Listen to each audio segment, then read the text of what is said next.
Hello student. तो इस video में हम लोग class 12th physics chapter second का नेक्स्ट टॉपिक डिस्कस करेंगे, जो कि है हमारे पास potential energy of system of N charges. तो इससे पहले वाली वीडियो में हमने डिस्कस करा था सिस्टम ऑफ 2 पॉइंट चार्जेस की वजह से कितनी पोटेंशियल एनर्जी क्रिएट हो रही है वो हमने फाइंड करा, और अब यहाँ पर एन नंबर ऑफ चार्जेस की वजह से कितनी पोटेंशियल एनर्जी क्रिएट हो रही है वो हमें फाइंड करना है। तो सिंपल सा वही कॉन्सेप्ट यूज हो जाएगा कि जैसे ही मैं बॉडी पे वर्क डन करूंगा तो वो मेरा एनर्जी पे कन्वर्ट हो जाएगा, या इसका जस्ट अपोजिट में करूंगा तो जितना मैं बॉडी पे वर्क डन करूंगा उतनी ही मेरे पास क्या होगी, एनर्जी होगी। ठीक, तो सिंपल सा मुझे फाइंड करना है वर्क डन। और वर्क डन कैसे फाइंड होगा, तो आपको पता है पोटेंशियल का जो फॉर्मूला होता है वो क्या होता है, वर्क डन पर यूनिट टेस्ट चार्ज। और मुझे वर्क डन चाहिए तो Q नॉट का मल्टीप्लाई V के साथ हो जाएगा, तो W is equal to V यानी पोटेंशियल इनटू में ये आ जाएगा चार्ज।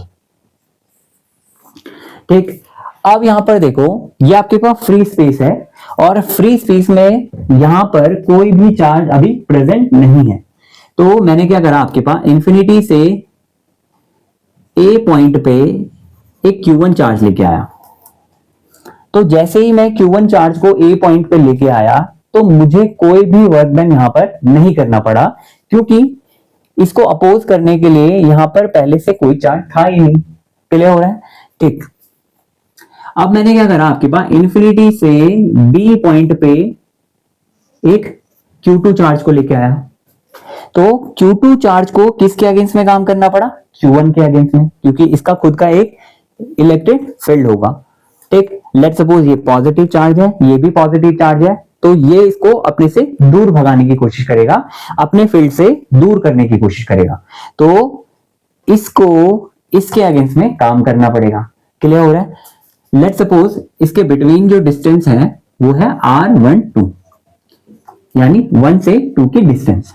ठीक, ये तो हो गया आपके पास सिस्टम ऑफ 2 पॉइंट चार्जेस के लिए, जो हम ऑलरेडी निकाल चुके हैं, और हम लोग यहां पर निकालने वाले हैं एन चार्जेस के लिए। तो लेट सपोज एक और चार्ज में लेके आया C पॉइंट पे, और वो चार्ज है आपके पास Q3। तो इस Q3 को Q1 के अगेंस्ट में भी काम करना पड़ेगा और Q2 के अगेंस्ट में भी काम करना पड़ेगा। क्लियर? वापस रिपीट कर रहा हूं, पहले यहां पर फ्री स्पेस था, तो फ्री स्पेस में कोई भी चार्ज प्रेजेंट नहीं था। तो जैसे मैं Q1 को लेके आया तो Q1 के लिए जो वर्क डन है W1 वो क्या है आपके पास, 0। ठीक, अब जैसे ही मैं Q2 को लेके आया तो Q2 को Q1 के अगेंस्ट में काम करना पड़ा। ठीक, अब मैं Q3 को लेके आया तो Q3 को Q1 के अगेंस्ट में तो काम करना ही पड़ेगा, उसके साथ ही Q2 के अगेंस्ट में भी काम करना पड़ेगा। ठीक, अब लेट सपोज Q1 और Q3 की जो डिस्टेंस है वो है R13, 1 से 3 की डिस्टेंस, और जो Q2 है, Q2 और Q3 की जो डिस्टेंस है वो है R23, यानी 2 से 3 की डिस्टेंस। ठीक, ये तो मैंने आपके पास 3 पॉइंट चार्जेस के लिए बनाया।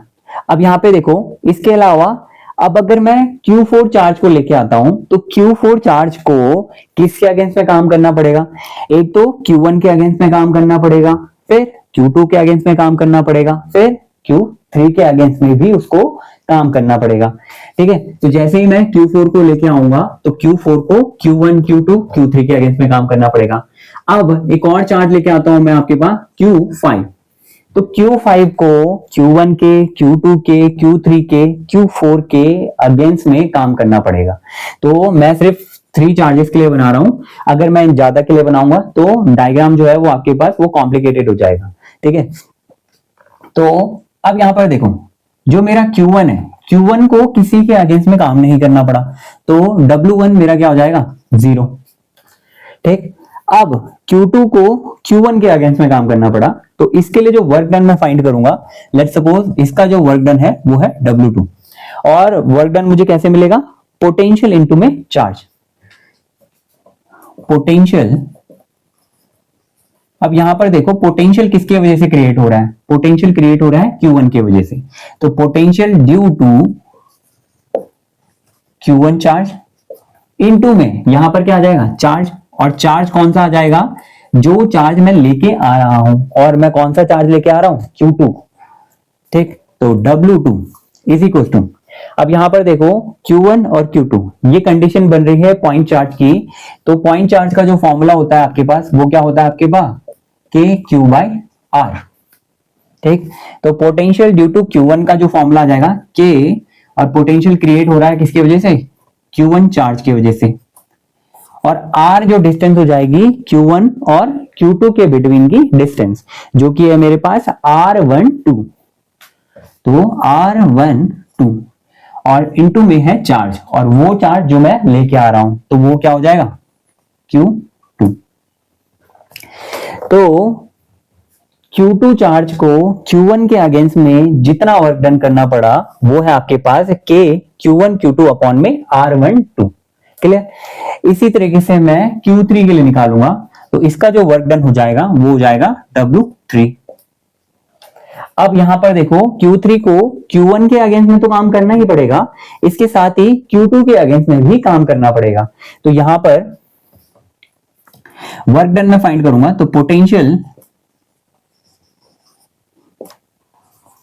Due to Q1 charge, Q1 and और Q2, इन दोनों के अगेंस्ट में इसको काम करना पड़ा, इनटू में क्या आ जाएगा चार्ज, और ये वो चार्ज होगा जो हम लेके आ रहे हैं, तो ये कौन सा चार्ज होगा Q3। ठीक, now W3 is equal to potential due to Q1 and Q2। तो लेट्स सपोज Q1 के वजह से जो पोटेंशियल क्रिएट हुआ वो है V1, प्लस Q2 के वजह से जो पोटेंशियल क्रिएट हुआ लेट्स सपोज वो है V2, इनटू में चार्ज हो जाएगा वो जिसको हम लेके आ रहे हैं, और वो कौन सा है Q3, तो आ जाएगा Q3। ठीक, अब यहां पे W3 is equal to V1, यहां पर Q1 और Q3 की जो कंडीशन है पॉइंट चार्ज की कंडीशन है, एंड हमें पता है potential due two point charge का फॉर्मूला होता है KQ/R। तो यहां पर K और Q यहां पर कौन सा वाला हो जाएगा Q1 अपॉन में R, यहां पर डिस्टेंस हो जाएगी Q1 और Q3 की, जो कि है मेरे पास R13, तो यहां पर आ जाएगा R13 प्लस V2 की बात करें तो यहां पर पोटेंशियल Q2 की वजह से क्रिएट हो रहा है, तो K Q2 अपॉन में डिस्टेंस जो हो जाएगी Q2 और Q3 की हो जाएगी, जो कि है R23, तो R23 इंटू में Q3 चार्ज। अब W3 एज इट इज रहा, इस Q3 का अंदर मल्टीप्लाई हो जाएगा, तो ये आ जाएगा K Q1 Q3 upon R13, ठीक, plus K Q2 Q3 upon R23, तो ये इसका फॉर्मूला आया। तो Q3 को कितना वर्क डन Q1 और Q2 के अगेंस्ट में करना पड़ा वो हमारा अभी निकला W3। ठीक, इसी तरीके से आप Q4 के लिए निकाल सकते हो, Q5 के लिए निकाल सकते हो, तो ये वैल्यू आगे जाके ऐड होती रहेगी। तो फिलहाल के लिए हम लोग W3 के लिए निकाल रहे हैं। ठीक है,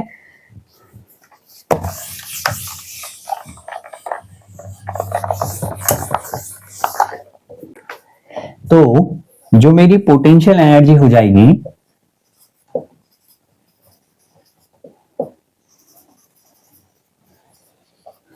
वो हो जाएगा आपके पास टोटल वर्क डन, और टोटल वर्क डन जो आ रहा है हमारे पास, एक तो आया W1, फिर W2, फिर W3, हमने सिर्फ W3 तक निकाला है, आप आगे जाके W4 W5 आप निकाल सकते हो। ठीक है, तो U is equal to W, अब यहां पर देखो W1, तो W1 वर्क जो है मेरा 0, क्योंकि Q1 चार्ज को किसी के अगेंस्ट में काम नहीं करना पड़ा, तो यहां पर आ जाएगा 0, प्लस W2 Q2 चार्ज को कितना वर्क डन करना पड़ा Q1 के अगेंस्ट में, तो ये आ जाएगा K Q1 Q2 upon R12 plus अब W3, तो W3 को जो वर्क डन करना पड़ा आपके पास ये आ जाएगा K Q1 Q3 upon R12 3 plus K Q2 Q3 upon R2 3। ठीक, तो U is equal to W is equal to, यहां पे देखो K और यहां पर K हमारा कॉमन आ जाएगा, और K की जो वैल्यू होती है वो मैं यहां पर पुट कर दूंगा, जो कि है 1/4 पाई एप्सिलॉन नॉट, और अंदर जो बचेगा वो बचेगा Q1 Q2 upon R12 plus यहां पर बच जाएगा Q1 Q3 upon R13 plus Q2 Q3 upon R23। तो ये मेरा फॉर्मूला आया पोटेंशियल एनर्जी का 3 चार्जेस के लिए, क्योंकि अभी हमने Q1 Q2 और Q3 को ही कंसीडर करा था।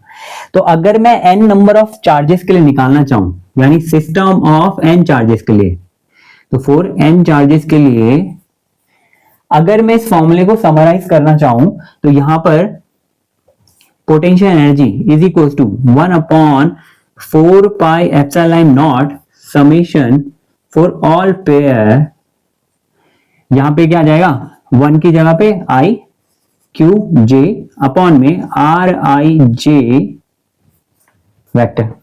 तो ये मेरे पास सिस्टम ऑफ n चार्जेस के लिए फॉर्मूला आ जाएगा, और इस फॉर्मूले को आप दूसरे तरीके से भी लिख सकते हो। तो वो फॉर्मूला है